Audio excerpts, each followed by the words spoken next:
Hey Jamie, how are you? I'm doing good, Kurt. How are you doing? I'm doing really well. I'm wearing my hat, or as my Montreal based coat, or well not based, but yeah, I don't even know how to spell toque, but yeah. There you go. You got your hockey gear, I got my hockey gear. I've got my layers on. Because today we're talking about Montreal. We are. It's known for many things, hockey being one of them, maple syrup another, and being cold at times, maybe. Yeah, yeah. Which apparently Kurt's cold enough that he's wearing a toque in the house and drinking some coffee. So Well, that's good. So what are you drinking? What's the coffee of the day? actually, so one of my new favorites with again my local friends at Rootless Coffee here in Flint, the Flint Roasters. They have one they call berry kiss, like a fruit, strawberry or something like that. And it's a lighter roast, but it has a little hint of a berry scent, like aroma when you take your first sip. And it's nice.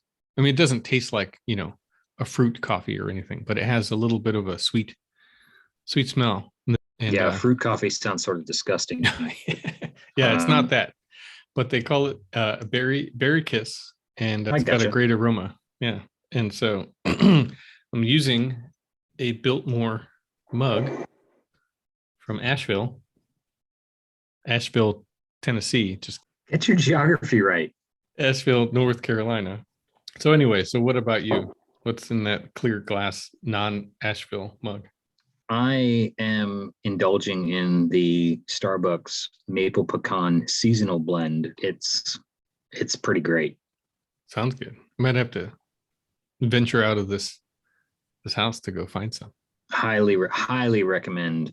There are yes, local roasters and all that, but in this particular case, this is one that's a nice indulgent moment. It has it's a nice medium roast, but the sort of sweetness of the maple is kind of present, but at the Mm. same time the aroma of the pecan is pretty great. So I have a question for you though, and I've sort of given it away. I've tipped my hand. You are in a very northern state. So how would you what would you call the nut that I'm referring to? The state nut of Texas, the state tree of Texas, and the state pie of Texas, Well, I might add. I would. I mean, you know me. I mean, we go back a ways now. But other people in my vicinity would say pecan. And do you promptly correct them, or do you But just kind of like just take note, mental note, I throw a try little and shade? repeat. Right, you take it's a what do you call it? A teachable moment, Oh yes, and I prefer pecans in my pie. very nice. Yeah, Cheers. yeah, good one. You tried to catch me, trying to catch because I'm wearing this toque Exactly. indoors, but I'm going to give you why, right? So, because this is a very present and current events podcast, I got my booster shot yesterday, Sweet. and so actually the side effects are waning now that we talk, right? I had a little chill, so I might take off the hat, and it's not to be too funny, but I got my layers on.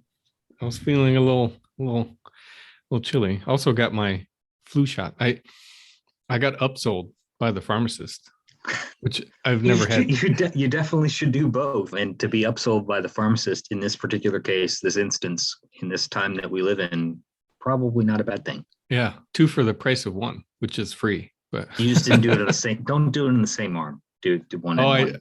Yeah. too late. I got the. Oh, that's why you get But the chills. what do you call it? But now you're a fully Relax. operational Death Relax. Star. That's right. So yeah, I'm starting to it, and for those who are concerned, so now this is the third shot round, and so the side effects did not take me out like the first round.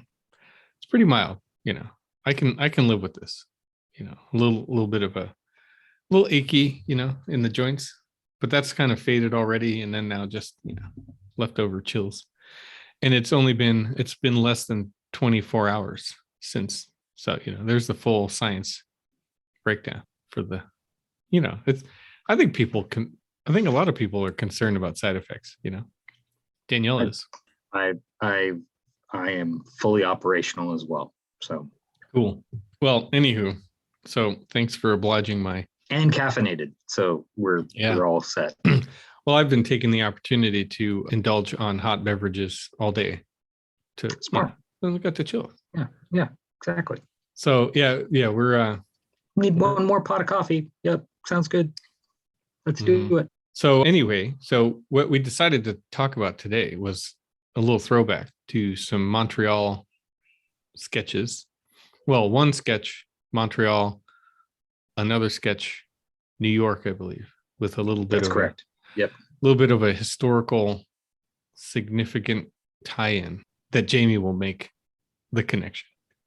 But my only claim to fame for Montreal at the moment, aside from knowing Jamie, is I'm wearing I give a shout out to our friends at Schluter Systems. Let's see if I can get their logo on. And they were gracious enough to invite, I think we talked about this maybe once before. They invited me out with a bunch of other architects too. And Danielle came with me, and we got a tour of their factory operations, which is based in Montreal, or their North American headquarters in Montreal. And then we got to eat a lot of nice food. As Jamie is well aware, Montreal people know how to make good food. Absolutely. And not just for dinner, breakfast. No, breakfast, lunch, dessert, dinner, dessert, second lunch. Yeah, that good stuff. For the hobbits on the podcast, yeah, second breakfast. Well, the hotel we stayed at, which was the Intercontinental right there, which is a stone's throw from where our sketch is today, had these maple crepes in the buffet breakfast, which constituted a second breakfast. Yeah. Anyway, all right. So one more thing before we dive right in, as I wanted to share some good news. Charlie, my brother, who has written and recorded the music that we use for our intro and outro and segues from time to time, he got a couple of songs put on an EP, if I'm using the terms correctly, of digital music that he was invited to be a participant on an EP. So it's pretty cool. Actually, I will have my hands on a copy shortly. Excellent. And well, I mean, and that probably, since he was our first guest back in the day, it was like looking in like this strange, matrix mirror. It's like, which, what am I seeing? The red pill or the blue pill? They're in like physical form. Yeah, let's have him on again. We could talk about kind of where he is, and that would be fantastic. I think there's I think there's actually some more stuff that he's working on too that we'll have to get the scoop on. So anyway, yeah, it's been fun. So anyway, should I flash our imagery? Yeah. Let's go to the sketch. Get into this. And actually, if I start getting real techie, I might even flip my camera around. Oh my goodness! And draw something. Draw while we're talking. It might need to be, it's a form of communication. So can we do that? Yeah. Well, I can. So I have the equipment. Now I'm just rubbing it in. Yeah, I know. So this is, I attended a virtual conference, and I was telling you a little bit about it, but one of the sessions that I had marked when I was looking through the agenda, this was of particular interest, of course, because I think as you would probably attest to as well, is that hearing somebody talk about a building that you have been in and learning a lot more from them and sort of their own research and perspectives about it, especially in this virtual world that we are in. This is a building I'm very familiar with, obviously, and from being a little kid, but also going back as an adult. And so this is the Basilica in Montreal, in Old Montreal, Notre Dame.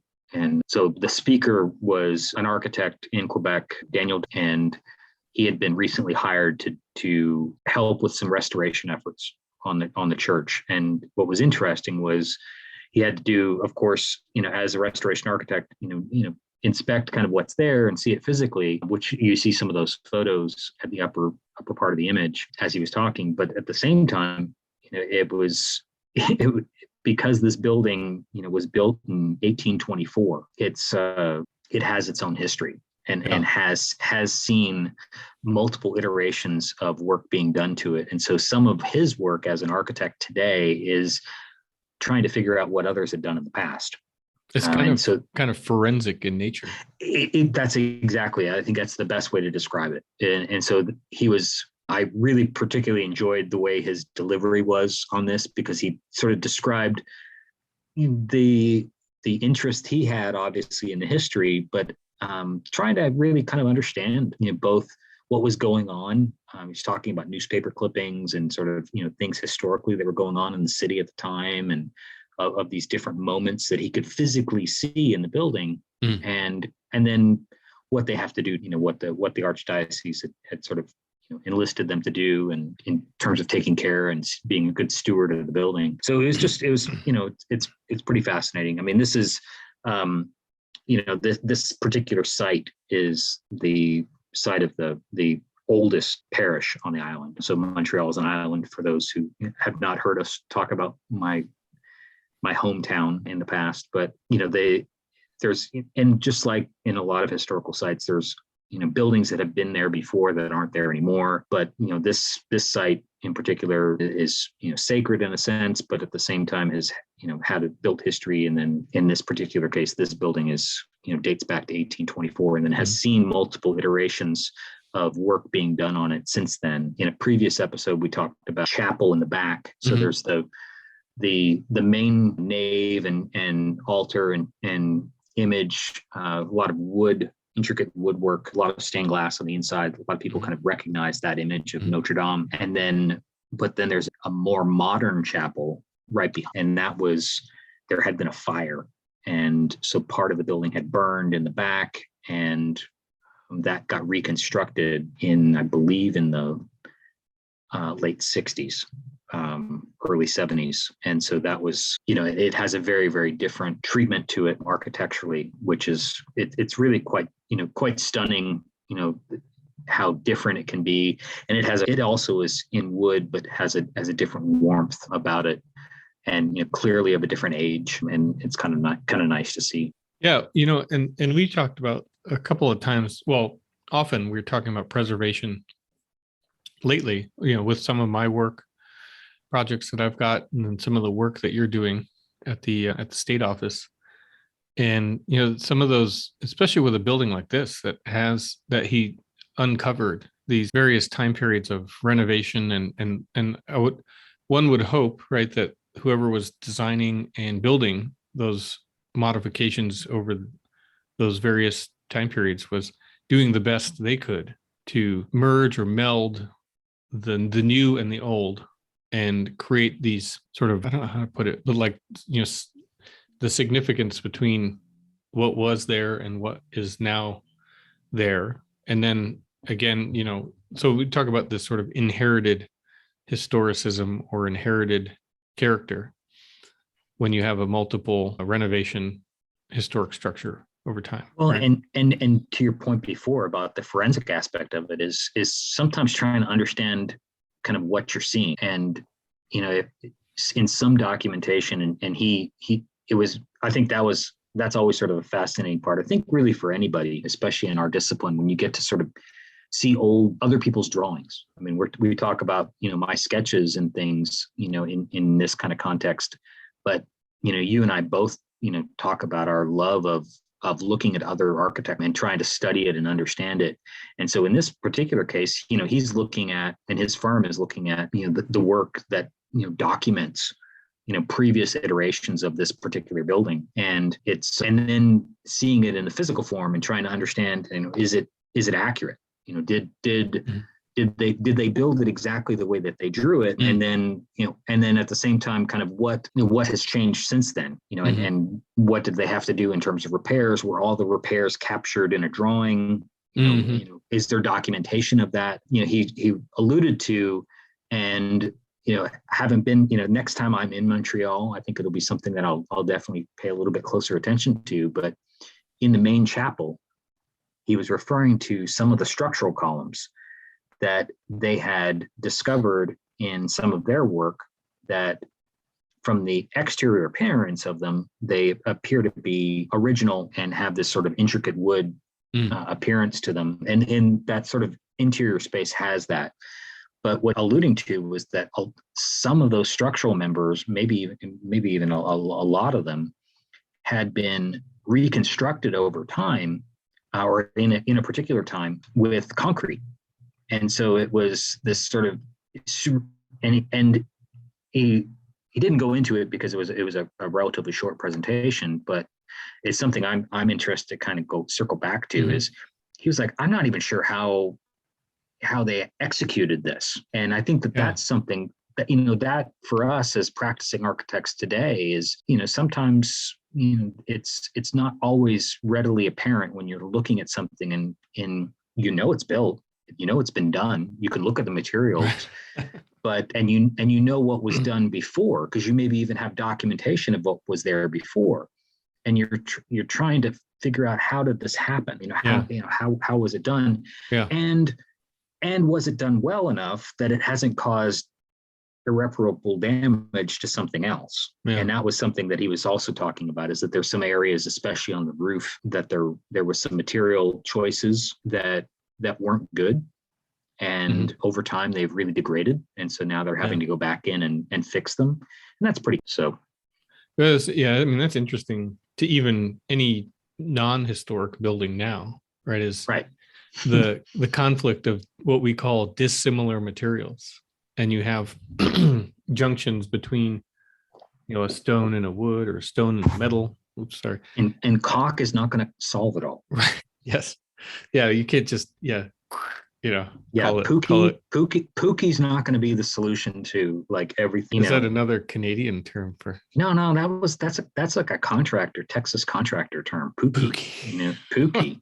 Like I had a materials and methods professor who, introduced us to the term poop. Yeah.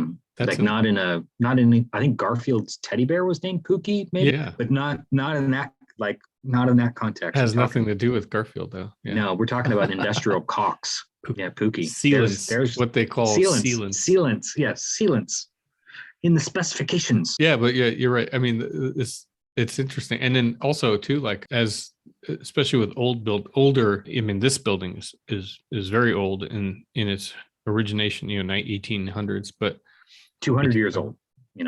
So over the 200 years, what kinds of alternate materials have come out that are trying, some, in certain cases, I'm sure you can't find some of the materials or the assembly of materials that was done 200 years ago.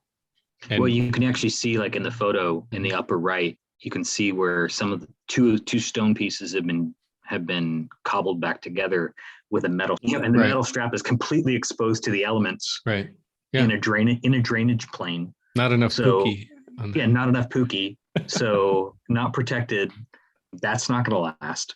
That's going to corrode over. So there's things that people are maybe doing that are okay for 10 years, but when you've got a 200-year-old building, you definitely have to make some different kind of choices. Yeah, it's tough though. I mean, like what we do, we try and do our best as the designers, the architects, trying to specify and sort of make the right decisions, working with clients and contractors. But not that I didn't imagine us going down this sort of tangent of a conversation, but it's really interesting because your client many times, I'll say in general terms, a client expects you to be the end all be all, the know all of, how to, let's, like the decision to use that metal strap is the right decision. Well, we're all trying to make our best educated guesses as to what is getting, at least looking at this picture,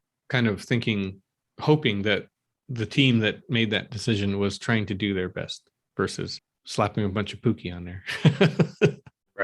Right. But and I know you've got another sketch, and I think so this conference is one where, for the architects in the audience, and because I'm dealing a lot more in preservation of late, there's some other conferences that deal with preservation technology, and which is great. And a lot of architects, historians, and manufacturers, product specifiers, and all that will kind of lend some insight into some seminar sessions. But what's, I think, for me as an architect who practices in this stuff and loves to travel and loves to learn about different places, this particular conference this year was great. Sort of the pairing of different things. So one minute I'm in Montreal and the next minute I'm in Harlem, and really looking at buildings that are about the same age. This is 1856. Oh, wow. And it's considered, this particular sketch, it looks like a little kind of watchtower, I think.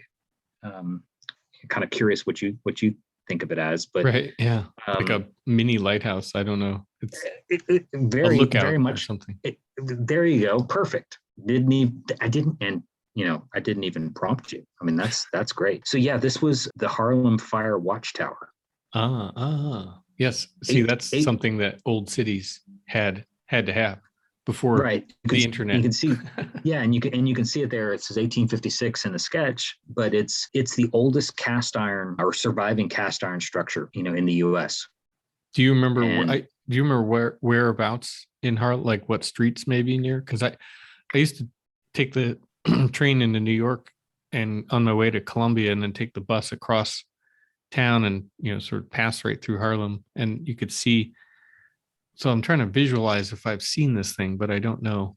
It's in a park, and so I don't know that area. I mean, I've only been to Manhattan twice in my life, and so haven't spent a whole lot of time in New York and in the boroughs or anything like that. So Manhattan. I mean, yeah. So I mean, it's like I don't know. I mean, I don't know all the the different areas of town very, very well, and definitely have not been here, but it's in a park, and apparently was there and really falling into bad disrepair, but had been listed as New York City landmark, National Register of Historic Places, and has gone through a significant restoration, and it looks like this is going to be on my list to go see next time I'm there, because it's pretty fabulous. Is that what that is in the middle? No. Yeah, there's a big bell in the middle. Yep. And there's an observation deck at the top. Yeah, I see that. And sort of a circular stair that kind of winds through it. But the detailing on it was pretty amazing. And then, but what was interesting as well, and you can probably appreciate this from our discussions about structure and systems, is they were recognizing that the tower itself wanted to torque because of the materials that it was created with, and really over time was going to degrade. And so they had to reinforce it, yet at the same time hold on to the historic form and shape. And how do you introduce other materials into it in a way that allows for the form and shape to be recognizable as sort of a historic artifact that's restored, and then safe and structurally sound. And so they did like elaborate 3D modeling of this, structural modeling of it, and figured out how to create some other sort of tensile members within the fabric of it, so that you still get this transparent, watchtower, but have these kind of clear elements that you can see are new. So it's not, there's still that differentiation between old and new, but that it doesn't overtake the building in scale or anything like that. And it was really a nicely, sensitively detailed and great discussion. Yeah. And so this thing is actually, it's not solid. It's like a open air. It's open air. Yeah. And even at the bottom. Yeah. So they couldn't just build a cage inside of the skin, so to speak. And there was nowhere to. So they had to kind of, that would be interesting. Did they show any images of their analysis models? Oh yeah. Yeah. They showed the analysis models. They showed how the interventions were going to be done, how they had to disassemble aspects of it and then rebuild them off site and bring them in fully assembled, and then create some, integral bracing that worked in conjunction with the cast iron elements. It was a really, really thoughtful design solution that, Cool. sort of celebrates it, but at the same time, brings it into a whole new life. And I think that's sort of the neat thing about these historically accurate projects. Yeah, let's see, 1856. So that's 19. So it's under 200. Under 200. I'm doing my Michigan math. It's less than 200 years old. Oh, you're doing math. That's scary. We've determined that in past conversations. Oh, I know. But it's, the thing too is that it's, a project like this, just like, when people think about buildings or places that people want to save, this was one that was sort of the same thing. It was sort of community where folks in the community recognized its importance, and so there was some discussion of that, and then a nice celebration of its reopening. Yeah, I mean, we can go on and on about like all kinds of asset or facets of it, like the technology connecting back to the Notre Dame in Montreal, as far as like over the years, right? The technology at the time to help like restore and there's so many angles. But one thing I guess I'd like to end on, or is actually about the sketches in both cases. Mm-hmm. So how long did this one take? And then the second, or each one take, and then the follow-up is, how did you use the slides that you were being shown as the backdrop or the prompt to sketch in both cases? Yes, in both cases, actually. In this particular case with the watchtower, they had a really great image that fortunately held on the screen long enough for me to kind of, get the bare bones of it. And, it's a very loose sketch to kind of create that geometry and the scale of it. And then as they advanced and talked, I kind of fleshed it out a little bit, but then there was a moment where they started to talk about some of the connections and sort of zeroed in on where their interventions were. Wasn't able to really kind of draw their interventions because at that point they were sort of skipping between sort of digital models and physical models and then in real life. But it dawned on me that some of the details were column elements that I could kind of see, remember, and sketch. And so the blow up detail here is sort of that see, and then regurgitate, on the page without having to have it hold on the screen. Yeah. How long did it take? Oh, this sketch is probably 10 minutes total. Yeah, because I ask because I want to tell my students, encourage them to sketch more. And the first sketch is the first sketch is only the loose one, is only on the screen for, a little bit. And so it's maybe a 2-3 minute kind of blocking it in. And then as they talked, I kind of fleshed it out a little bit more. But then when they started to get into the details and the analysis, I thought that was really fascinating. And at one point they had an image where they blew up a corner detail of sort of two columns kind of coming together, and these sort of wrapped ring that you sort of see in the main sketch. And I was like, oh, that's really interesting how the, one column sits on top of the other part of the ring. And so it made sort of an indelible impression, I guess, on me. And so it was enough that I could sketch it without it being on the screen. Yeah. And so finished that one in about 10 minutes. The Notre Dame one, as they were giving the lecture and sort of the introduction of things, it was one where there was enough of a historical framework that the image was on the screen for a good 5 minutes. Yeah. And so I was able to block it in, and then the rest of it was sort of fleshing it out for another 5 minutes or as they continued to talk and sort of other images were on the screen. Yeah, I mean, thanks. I think I'm going to try and point some of my students to listen to this. We were talking about that off the script about how to introduce the podcast to my students. Well, a lot of it is it's about what you're seeing, and sort of like we've talked about before, is sort of blocking in. You can sort of see it with this one is guiding yourself on the page so that the composition is there enough. And then if you're really engrossed in it, and in this particular case, it's one where I'm engrossed in somebody else speaking. and the subject matter.